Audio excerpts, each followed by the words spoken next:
Σπλάς ήταν ένα μέσο σκυλί, πήγε. Λύκος. Και. Λύκος. Και. Γκάρ.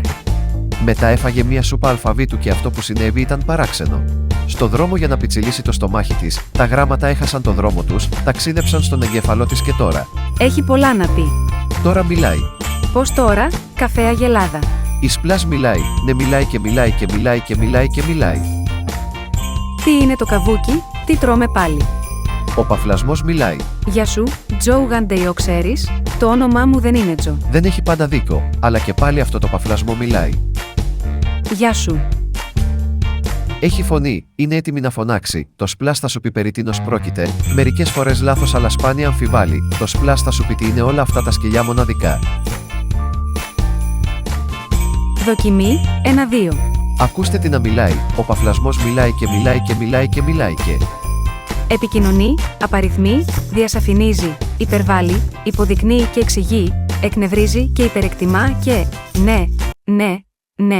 ναι, υπεραερίζει. Σπλάς για να επαναλάβω, ο πιτσιλισμός μιλάει.